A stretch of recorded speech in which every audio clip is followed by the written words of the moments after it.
Unfortunately, 2023 is the last year that we'll be seeing the Newcastle 500 race its way around the beautiful Newcastle East End. And while Newcastle City Council believes that's the final drop, the final flag for it, we are all disappointed. Thousands of people around want to see the event come back. We understand it, but at this time, I want to preserve the history. It was such a fantastic thing to come to the city. The TV moments, the thousands of people here, and even racing in it myself is something that just might not be repeated ever again. So in the interest of history, I want to go around and document as much about this beautiful landscape and the track as much as possible. As someone that's raced here twice myself and been a spectator for all of them as well, I want to show you the inside detail of what a race driver's seen when racing around this track. And what better place to start than on the start-finish straight. Now, starting from the start-finish line down at Newcastle Foreshore, it sends you into the corner of the foreshore and onto Watt Street. Now, one thing I love about street circuits is there's a lot of 90-degree bends, which promotes a lot of overtaking opportunities. But as you can see in this one here, it actually curves its way to the right. And when it did curve its way to the right, it still had to open up enough for the pit lane exit where we're standing on now. You can probably see the lines that are going off there now. That really started to narrow everything down very quickly. You had a high pressure braking zone, you had cars trying to bang off you, and you'll turn them right to try and get it over to the curb onto your left hand side. Proved to be a very difficult, very daunting corner, and if you got this one wrong, it was absolute mayhem. I've seen many cars be written off here by going off and hitting the wall on the other side and just getting it wrong. Even that curb on the inside was a bit of a disaster zone there as well. Take too much of that curb and you've got a small car like mine in the Aussie racing car, it'll buck you straight to the wall. So one that you had to really have 100% commitment getting into that corner and getting out of it.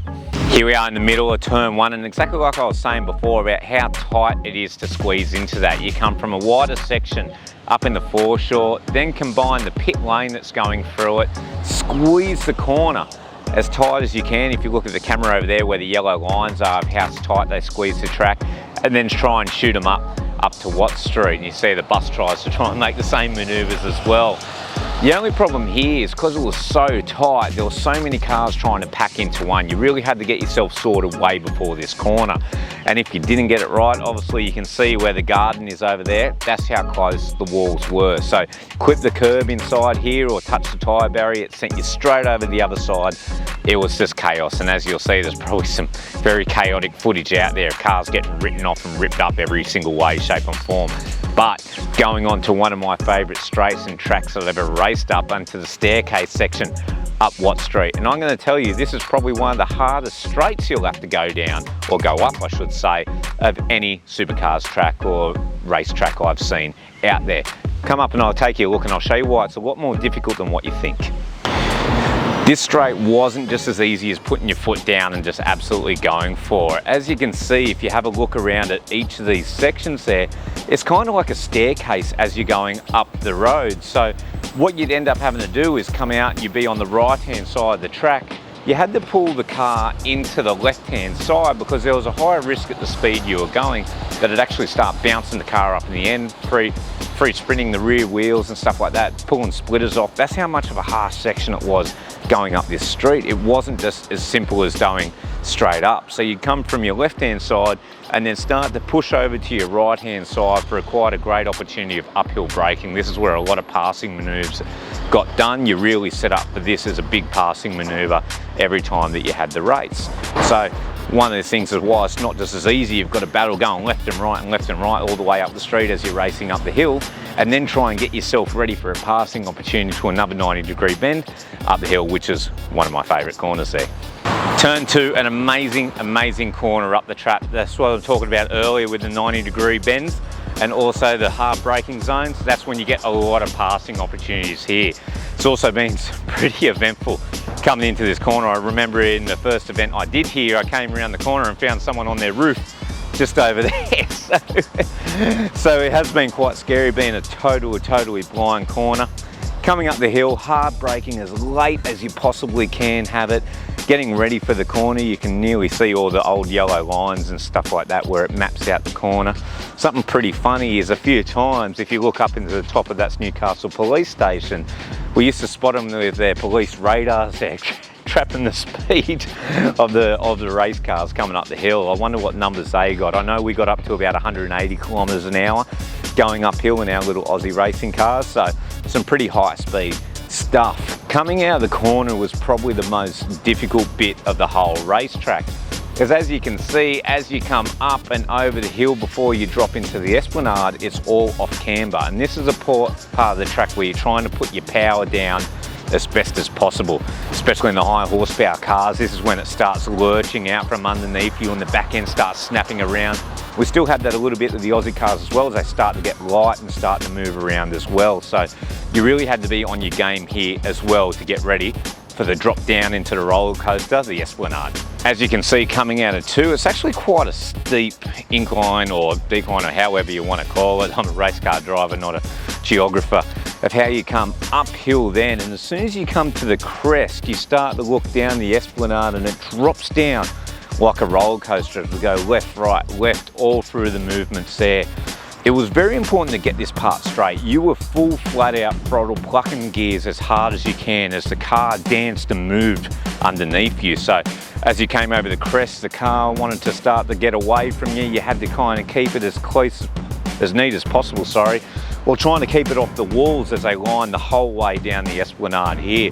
It was an interesting place to watch the cars, how they were unsettled, especially as I was trying to get all the power coming to the ground as well. It was actually quite a popular viewing spectator area as well. If you turn around there, you see all the grass, everything there. That used to be one of the entry gates, and they used to set up corporate suites and all that type of stuff as well. Great view, as you could see from the top there, and look all the way down into Zara Street, one of my most hated corners.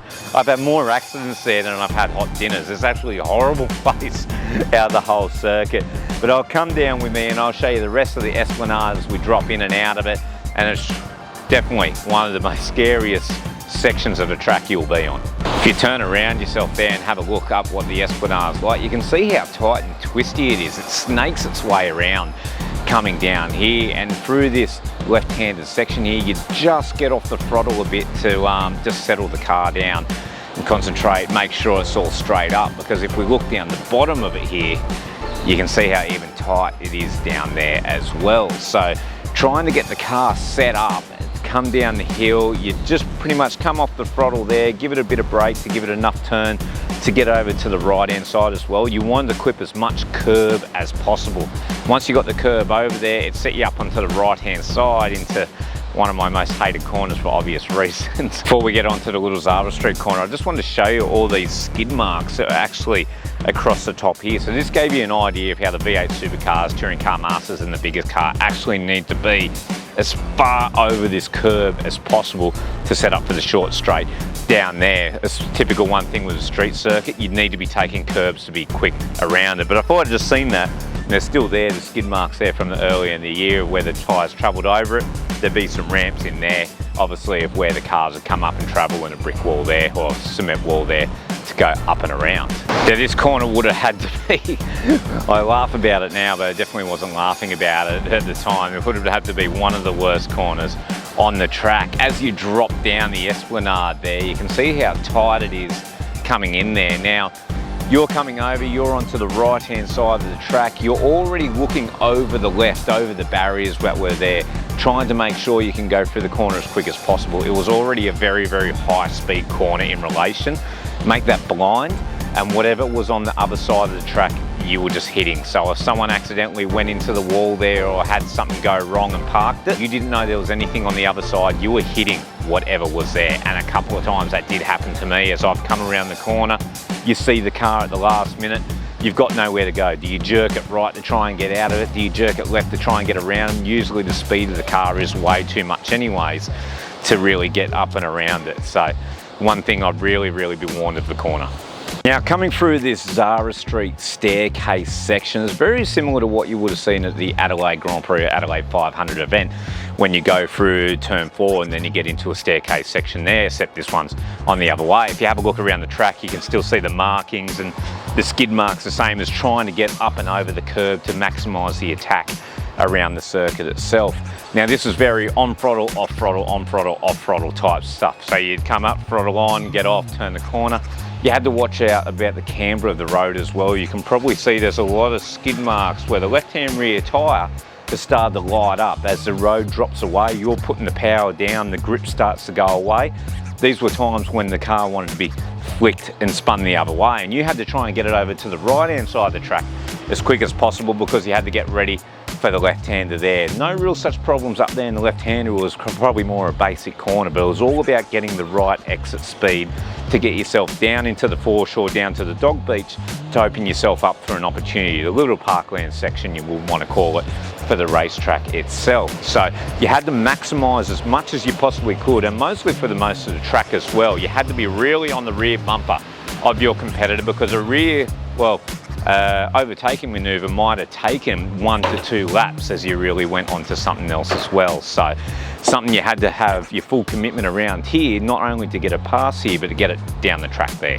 Coming down the straight here past Fort Scratchley, well, I wouldn't even really call it a straight. It was kind of, as you can see, a fair bit left, right, left, it squiggles its way through the top end of the Newcastle East section here. And it actually gets a lot skinnier the more you go through it as well. So while it starts quite open and wide down at the start of Zara Street chicane and the stairwell section there, it starts to narrow up, and at that time you're trying to get your draft, you're trying to get ready for the move down the hill.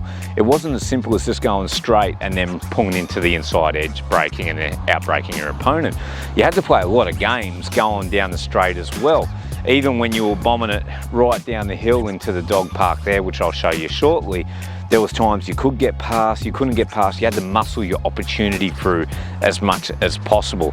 Speeds were getting quite high here as well. Going down the hill, we're getting around 200, 220 in our Aussie racing cars, getting even faster in the big boy cars as well, 260 and something along the lines of that, with quite a high pressure braking zone going down the end there, which was plenty of action to go through there. So I'll take you down there to a little parkland section and see and talk you in detail what happened down there.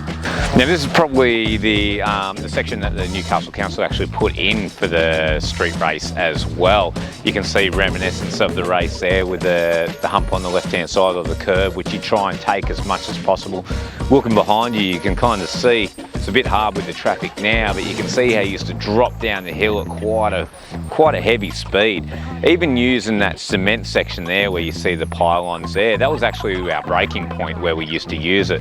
Very difficult because as you're coming over that section, you hit the brakes and it start to lose grip, lock the tyres, so you get off the brake and on brake and everything like that as well.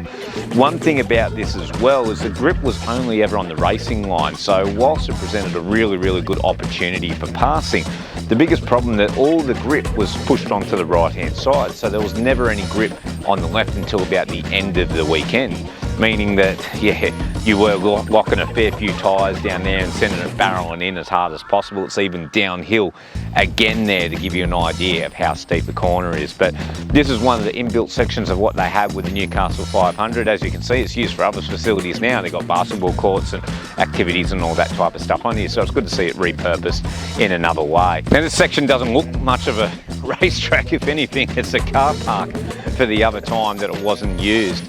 But this is probably the biggest passing opportunity, as I touched up there as well. Very difficult to get in and get underneath someone. It looked a lot easier on TV, but it was definitely something you wanted to prep for and make sure you can try and make your move as best as possible, especially at the end of the weekend when the grip levels were higher. Now, it really took a lot to get this passing opportunity right. It actually starts way up there at the Esplanade. You need to have everything back up there absolutely perfect. You need to be on the bum of the car as hard as you possibly can and really flow it through to get down here. It's a long time to set up an overtaking opportunity, but when you got it right, it was absolutely fantastic. You can still see a lot of the old yellow lines and stuff like that marking out the track limits as well. You can even see in here as well where they put the bolt-in ripple strips as well. Even turning around you can see where the old advertisement there for what looks like Shannon's, and it used to be a really good shot from the other side where it panned down on here to show all the advertisement, the beauty of the area and show that action marking there.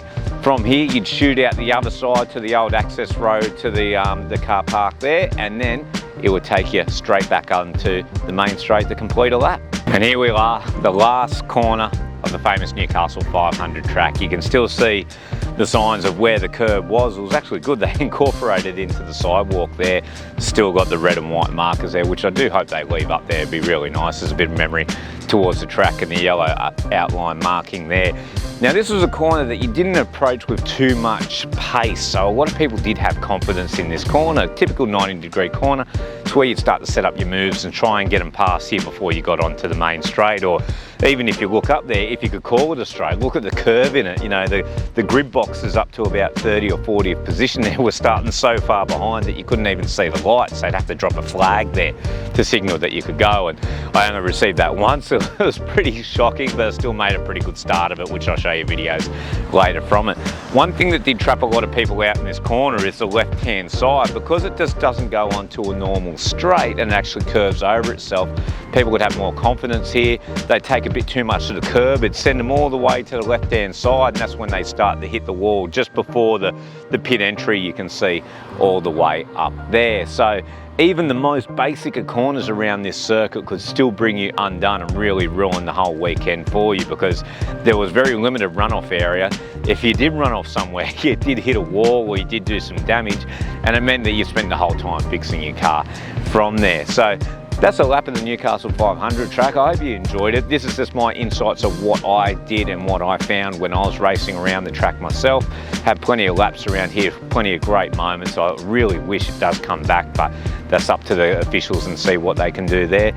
But other than that, I really hope you enjoy. Thank you guys, and hopefully I'll make some more.